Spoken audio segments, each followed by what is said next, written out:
Check it out, folks. Right on top of the ground here, I just came upon. I think I just cut myself there. But that there was an old cork top. I did cut myself. Anyways, right here, look at this one. British Troop Oil. It's an old one. I can see the pink coming out in the color. Yeah, seam ends about halfway up the neck. Beauty. Look at that. Awesome. Alright, I'm going to dig around here, see if I can't dig something up.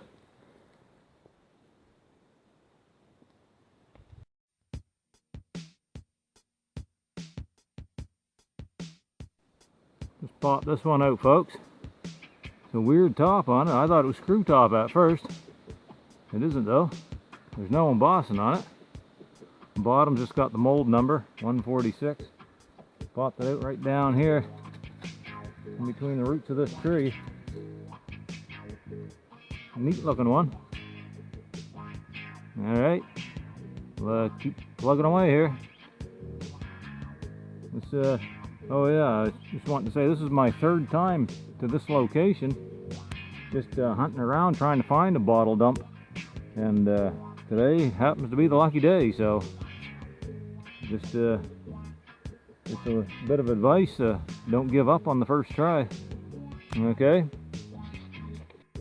Hey folks, don't mind me, this is just my gimmick. I just hauled this, it's like a blob top, it's broke. I hauled that out right down here, and I see looks like another one here, another bottle, and it seems to be all together. Down under these roots. Pull that out. Oh, cool. Right on. Yep. Check it out. Frasier Thorton Co Limited, Cookshire, Quebec, Canada. And it's all together. Right on. Nice bottle. What a spot. This has turned out to be a great spot.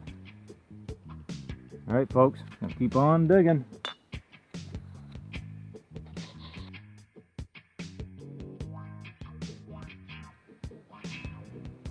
Of course folks, this old Rawleigh screw top survived.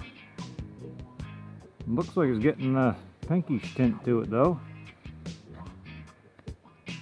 So it's an oldie even though it is a screw top. Alright, I'll keep plugging away here, see what else we can haul out and get you back up on the next find. Looks like I got another bottle here. Looks like it's probably a whole one.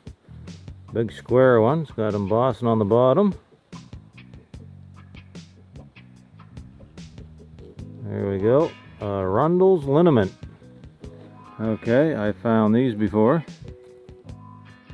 This is none such on the bottom. I haven't found one that's turning pink yet though, like this one is, as you can tell. Awesome. Okay, on to the next.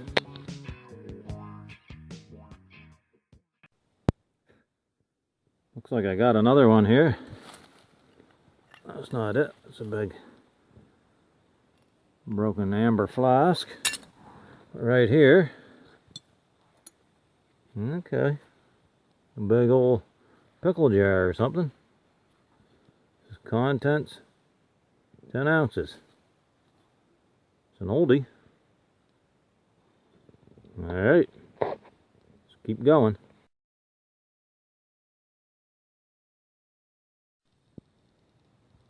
Good day folks, hope everybody's doing well today. I'm back with a recap here. I did this hunt 2 months ago or so, but I've been hanging on to the bottles and I decided it was time to get them cleaned up, put together. Check out these manganese ones. 1, 2, 3, 4, 5, and this shard here is manganese glass as well. So they all date prior to 1915, and that's when they stopped using manganese in the glass, basically. So if you're new to bottle digging, we'll start over here with this Rawleigh's bottle. These are common. You find a lot of these. But this is a screw top. And it's just a medicine bottle. And this particular one probably dates to the early 1900s, like 1910s. And I'm basing that on the age of this other stuff that's here, because I know these manganese ones are prior to 1915, and they were all found at the same spot. This is a Rundle's Liniment, and it was a cure-all, and it claimed to cure everything from coughs and colds to sprains and bruises. So I don't know how that works, but it was internal and external use. For internal use, you would mix it with water and ingest it. And I can't imagine that it tasted very good, but that's apparently what they did. It's a nice little bottle. It is machine made. This British troop oil, according to what I could find online, the blown versions are fairly rare, or not common anyways. And this is a blown version, and it's also manganese glass. And this was like a liniment, or I'm assuming, well, probably an oil for sore muscles. You'd rub it on. And the packaging on it stated that it was a soothing, healing compound for man or beasts. So you could use it for animals or humans. Frasier Thorton Co. Check out this, the color of that bottle. That's a beauty. Cookshire, Quebec, Canada. And the bottle itself is like perfect. All these ones, well, not all of them, but most of them are in perfect condition. Blown bottle. The seam ends just above the shoulder here. We're looking at another early 1900s bottle. And that was an apothecary bottle. Nice one. This here is just a contents bottle. I thought it was kind of neat. Yeah, it's machine made. Early 1900s, I imagine. And a couple more slick manganese ones. Top's busted up on this one, but I kept it anyways, just as a reference. Nice little amber machine made cork top. Early 1900s again. A blown one. Slick. Still got cork in it. Now we got a manganese glass mason jar cover. Kind of cool. And then just a clear one. And this here is the top of a ground lip blown bottle. And it's made of manganese glass. I'm trying to get it focused here. There we go.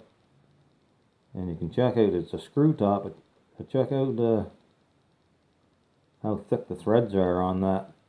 And all these ground lipped ones, screw top that I've found, all have a thick thread pattern on it. So I don't know, it must be a characteristic of it.